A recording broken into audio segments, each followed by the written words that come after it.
सुबह से काम करते करते वैसे ही सरला जी की सारी हड्डियां जवाब दे रही थी। ऊपर से अब किचन में खड़ा होकर खाना बनाते बनाते सरला जी का पूरा शरीर कराहने लगा था। पर वे क्या करें और कर भी क्या सकती हैं, इतने मेहमान जो आ रहे हैं जिनकी सारी आओ भगत सरला जी को अकेले ही करनी थी।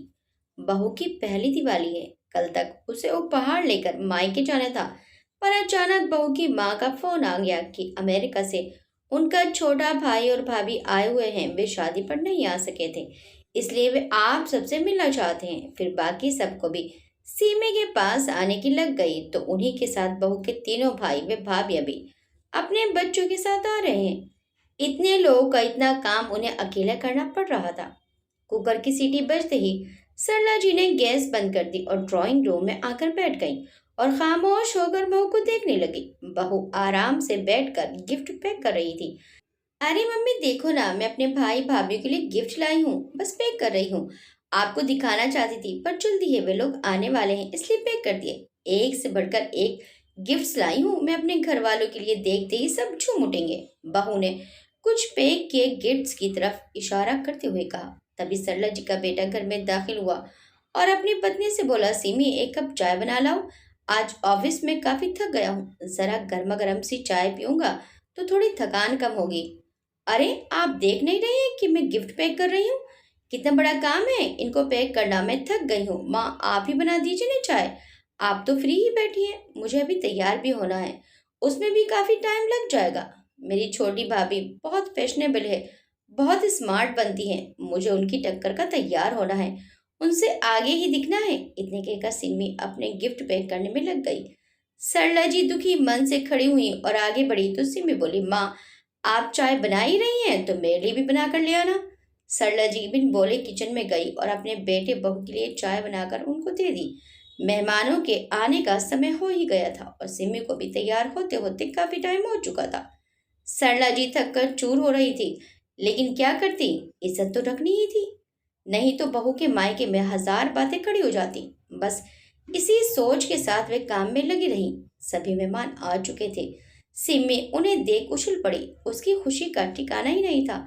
गले मिलने का प्रोग्राम काफी देर तक चलता रहा। उनके आने से सिमी तो बस उन्हीं की होकर रह गई थी। उसे किसी भी काम की चिंता नहीं थी, सरला जी ने सब काम सेट किए हुए थे। शाम को सरला जी के ड्राइंग रूम में करीब 10-12 लोग बैठे हुए थे। उनमें बहू के तीनों भाई, उनकी बीवियां, बहू के मम्मी पापा, भाई के बच्चे, और उन सबके बीच मेहमानों की तरह उनकी बहू सीट में बैठी थी और फूली नहीं समा रही थी। सरला जी ने इशारे से बहू को बुलाया और रसोई घर में ले जाकर कहा, सिमी सबके लिए चाय बना दे, तब तक मैं पकोड़े तल लेती हूँ। क्या मम्मी, मायके से परिवार के लोग आए हैं और आप कह रही हैं कि मैं उनके साथ में बैठकर यहाँ रसोई में काम करूं? मैं तो कब से कह रही हूँ कि आप एक नौकर रख लो, और आप हैं कि बस अब मुझसे कुछ मत करने को कहिए। मेरे घर वाले मुझसे मिलने आए हैं और अगर मैं यहाँ किचन में लगी रहूंगी तो उनके आने का क्या फायदा, मैं तो कुछ टाइम भी उनके साथ नहीं बिता पाऊंगी। इतना कहकर नाक मुंह बना सिम्मी किचन से बाहर निकल गई और सरला जी किचन में अकेली रह गई। वे थककर चूर चूर हो रही थी, लेकिन उन्होंने शांत रहकर काम लेना ही उचित समझा। सरला जी ने जैसे तैसे चाय और पकौड़े बनाकर बाहर रख दिए और वापस रसोई में रात के लिए खाना गर्म करने चली गईं। बाहर से ठहाकों की आवाजें जब जब उनके कानों में पड़ती, उनका मन जल जाता। वे इतनी थकी हुई सारा काम कर रही हैं और सब हंसी मजाक में लगे हुए हैं।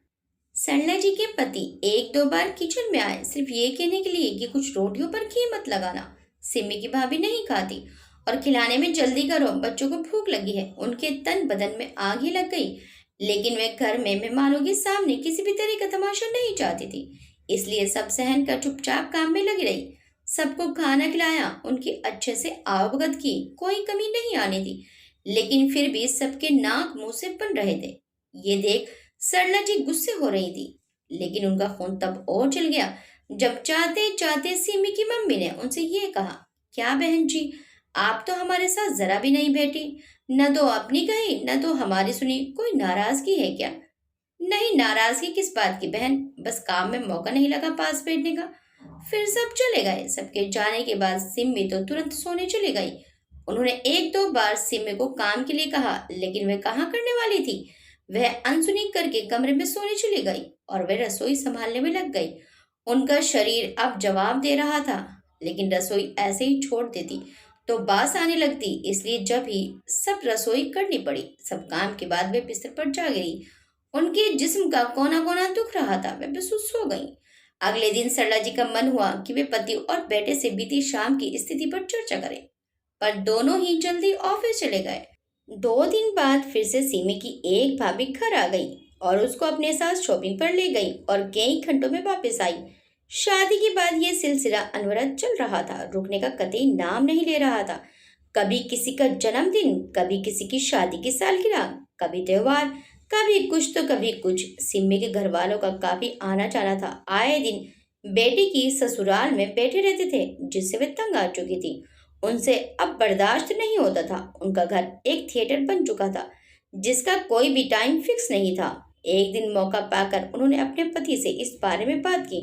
सुनो जी, सिम्मी ने तो अपने घर की जिम्मेदारी संभालती है और न ही समीर का ख्याल रखती है। मैं अकेली दिन भर सारे काम करती रहती हूँ। सिम्मी अपने घर वालों में लगी रहती है। मैं चाहती हूँ कि उसका अपने मायके आना जाना कुछ कम हो।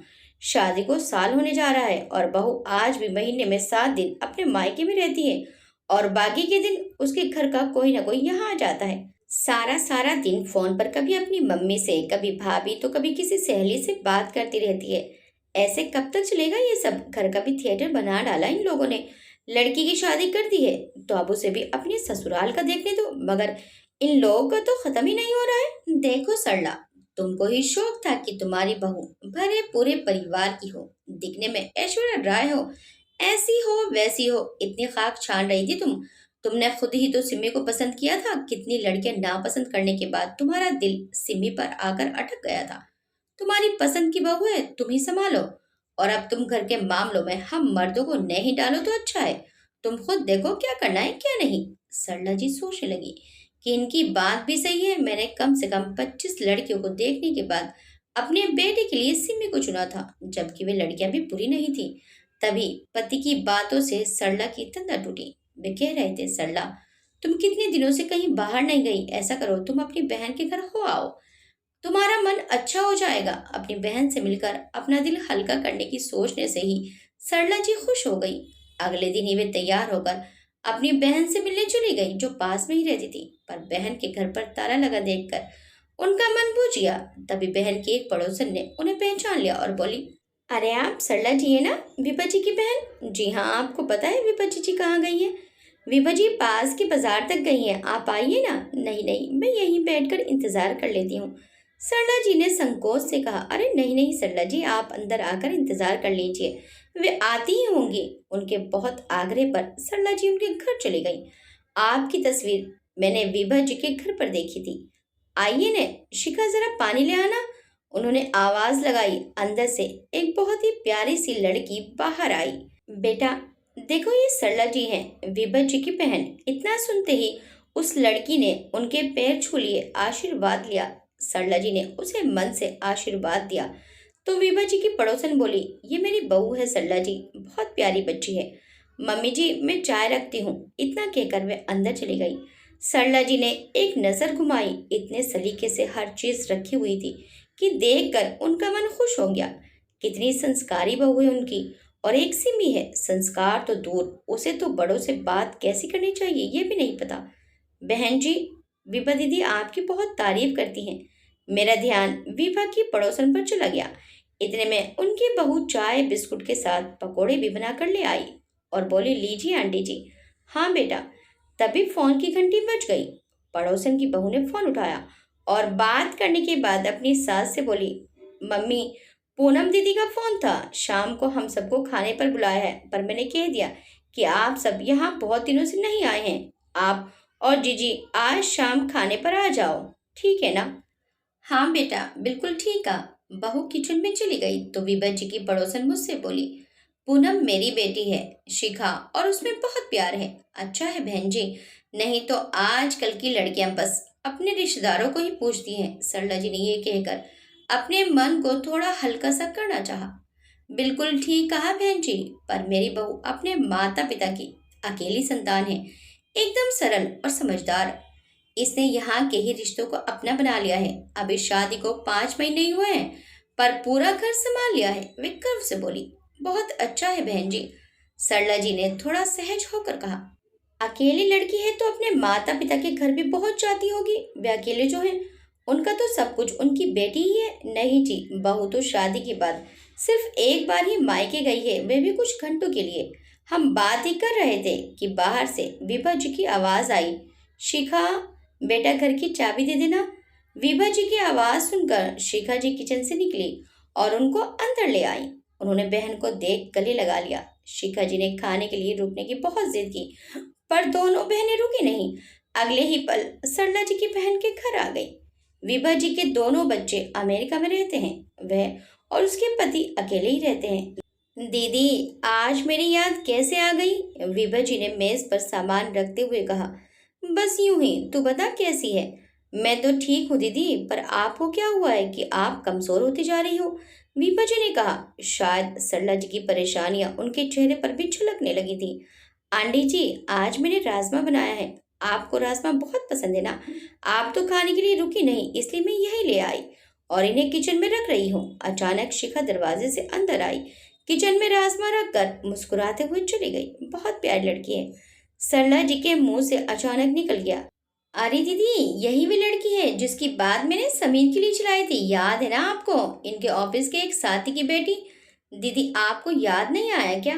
विभा जी ने सरला जी की याददाश्त पर जोर डालने को कहा। अरे दीदी, जिसकी फोटो भी मैंने मंगवा ली थी, पर इसका कोई भाई नहीं था। अकेली बेटी थी, इसलिए आपने फोटो तक नहीं देखी थी। विभा जी की बात से सरला जी को ध्यान आया कि विभा जी ने उनसे इस लड़की के बारे में कहा था, पर उन्होंने कहा था कि जिस घर में बेटा नहीं, उस घर की लड़की नहीं आएगी मेरे घर में, क्योंकि माता पिता कब तक रहेंगे? भाइयों से ही तो मायका होता है, तीज त्योहार पर भाई ही तो आता है। यही कहकर उन्होंने फोटो तक नहीं देखी थी। उन्होंने इतनी अच्छी लड़की हाथ से निकाल दी, और ये विभा की पड़ोसन के नसीब में थी। कितने खुश है वो अपनी बहू से, कैसे फटाफट काम कर रही है। सरला जी सोचे जा रही थी, तभी विभा जी बोली। दीदी, इस लड़की की फोटो हमारे घर पर पड़ी थी। श्रीमती वर्मा ने देखी तो उनको लड़की पसंद आ गई, और आज वे उनकी बहू है। बहुत गुणी है शिखा। अपने घर के साथ साथ हम पति पत्नी का भी खूब ध्यान रखती है। धन्य हो गई श्रीमती वर्मा जी ऐसी बहू पाकर। आओ चलो दीदी, हम खाना खा लेते हैं, विभा जी ने सरला जी को कहा। राजमा के स्वाद में शिखा का एक और गुण झलक रहा था। उनका मन इस बात से परेशान हो रहा था कि इतनी गुनी लड़की हाथ से निकाल दी। विभा जी ने सिमी के बारे में पूछा तो सरला जी ने कह दिया कि हाँ, बस ठीक ठाक है, जैसी शिखा है वैसी नहीं है। तो मैंने आपको कितना कहा दीदी, आपने फोटो तक देखना जरूर नहीं समझा। हाँ, मेरी हिम्मत मारी गई थी, अब भुगत रही हूँ मैं। चल ठीक है, चलती हूँ अब, ये कहकर सरला जी घर की ओर चल पड़ी। घर वापस आते समय सरला जी को अपनी गलती का एहसास हो रहा था कि लड़की के गुणों को अनदेखा करके उन्होंने भाई ने होने के दकियानूसी विचार को आधार बनाकर शिखा की फोटो तक देखना पसंद नहीं किया। इसे एक चूक की सजा अब उन्हें ताउम्र भुगतनी होगी। शिखा घर की बहू बनती तो मुझे भी राहत मिलती और रोज रोज यूं बहू के मायके वालों से भी पीठ छूटता। लेकिन अब क्या करूं, मेरी तो बुद्धि खराब हो गई है। लेकिन कुछ तो करना ही पड़ेगा जिससे ये सब खत्म हो जाए और सिमी घर और समीर पर ध्यान दे। यही सोचते सोचते वे घर तक आ पहुंची। उन्होंने अपने पति से फिर बात की, लेकिन वे फिर यही बोलकर रह गए, अब मुझे ही कुछ करना पड़ेगा। उन्होंने सिमी को आवाज लगाई और किचन से खुद के लिए चाय बनाकर लाने को कहा। सिमी ने मना कर दिया तो सरला जी गुस्सा हो गई, जो आज तक नहीं हुई थी। इसलिए सिमी के पैर ऊपर हो रहे थे कि सासू माँ तो कुछ कहती ही नहीं है। लेकिन अब पानी सर के ऊपर जा चुका था तो सरला जी को रुद्र रूप में आना ही पड़ा। उन्होंने घर के एक दो सामान नीचे उठाकर फेंक दिए। सिमी सहम गई। वे किचन में गई और चाय बनाकर लाई। रात को सिमी ने समीर से इस बारे में बात की और अलग होने की बात बोलने लगी, तो समीर ने भी अपने पापा की तरह कहकर सिमी की बातों को पानी नहीं दिया और कह दिया कि मेरे ऑफिस के काम का बहुत प्रेशर है, मुझे घर के इस मामले में मत घसीटो। ये सुन सिमी चुप होकर लेट गई। घर भी नहीं बता सकती थी क्योंकि उसकी 3 भाभियां थी। जरा सी बात मिलते ही सिमी में 1000 कीड़े डाल देती और उसकी मम्मी को ताने मारती, तो उसने चुपचाप सास की बात मानने में ही भलाई समझी। सरला जी ने उसको घर के कामों में हाथ बटाने को कहा तो उसने मान लिया और दोनों सास बहू मिलकर घर के काम को करने लगी। अब सिमी ने अपने घर वालों से भी कनेक्शन थोड़ा कम कर दिया था, क्योंकि रोज आते जाते तो सिमी को ही काम करना पड़ता था। इसलिए उसने फोन भी कम कर दिया। अब घर का वातावरण एकदम ठीक होने लगा था। धीरे धीरे दोनों सास बहू में अच्छी बॉन्डिंग हो गई थी। अब सिमी हर काम सास की मर्जी से करती, उनकी देख रेख में करती। सरला जी भी अब सिमी को देख देख कर बड़ी खुश होती। उन्हें खुश देख सरला जी के पति और समीर भी खुश हो उठते। घर में सुख शांति ने पहरा दे दिया था। सरला जी भगवान का शुक्र अदा करती रहती। आपको ये कहानी कैसी लगी हमें कमेंट करके जरूर बताइएगा। वीडियो अच्छी लगी तो वीडियो को लाइक शेयर सब्सक्राइब करना मत भूलिएगा। मिलते हैं नेक्स्ट टाइम एक अच्छी सी कहानी के साथ। Till then bye bye.